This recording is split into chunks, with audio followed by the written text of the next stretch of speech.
দুজনই আবারও নতুন করে 5 দিনের রিমান্ডে আসলেন। পাশাপাশি আওয়ামী লীগের প্রচার ও প্রকাশনা সম্পাদক আব্দুস সোবহান গোলাপ, যাকে গতকালকে গ্রেপ্তার করা হয়েছিল, তাকে কিন্তু একটি হত্যা মামলায় তাকে 7 দিনের রিমান্ডে পাঠানো হয়েছে। এই মুহূর্তে দেখতে পাচ্ছেন আইন শৃঙ্খলা বাহিনীর সদস্যরা পুরো এলাকাটি ঘিরে রয়েছেন এবং এই শুনানি শেষে তাদেরকে কিন্তু আবারও সেই ইজলাসখানায় নিয়ে যাওয়া হচ্ছে। এই মুহূর্তে আমরা দেখতে পাচ্ছি আলোচিত সেই দুর্নীতিবাজ স্বৈরাচারী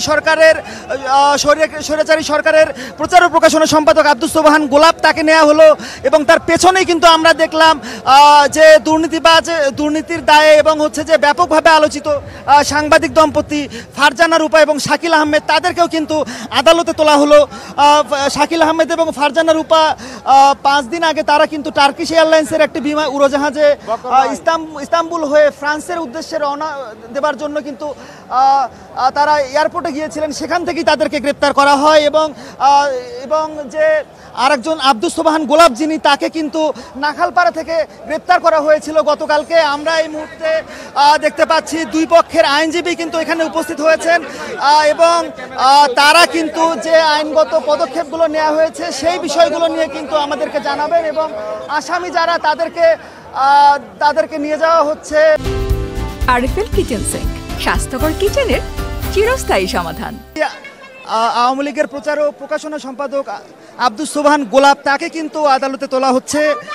গতকালকে রাজধানী থেকে তাকে গ্রেপ্তার করা হয়েছিল এবং গ্রেপ্তার করে যে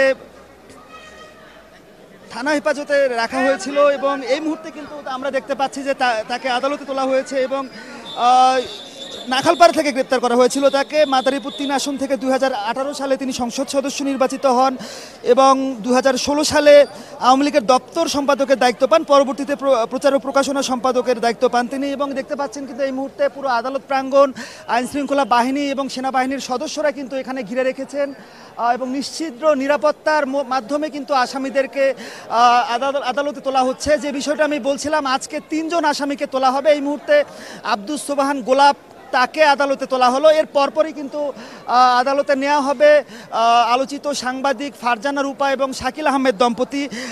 তাদেরকে 4 দিনের রিমান্ডে নিয়েছিল আদালত, সেই রিমান্ড কিন্তু শেষ হয়ে গেছে এবং আজকে তারা কিন্তু জামিন আবেদন করবেন বলে আমরা জানতে পেরেছি। অন্যদিক থেকে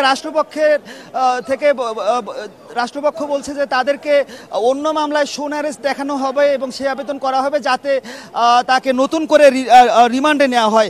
তো যে বিষয়টি বলছিলাম, আওয়ামী লীগ নেতা আব্দুস সোবহান গোলাপ, তার বিরুদ্ধে কিন্তু বিপুল অভিযোগ, প্রচুর অভিযোগ। ক্ষমতাসীন আওয়ামী লীগের শেষের মেয়াদে এবং তার আগের মেয়াদেও কিন্তু তার বিরুদ্ধে বহু অভিযোগ উঠেছিল। বিদেশে তার বেশ কয়েকটি বাড়ি এবং অজস্র সম্পদের খোঁজ পেয়েছিল।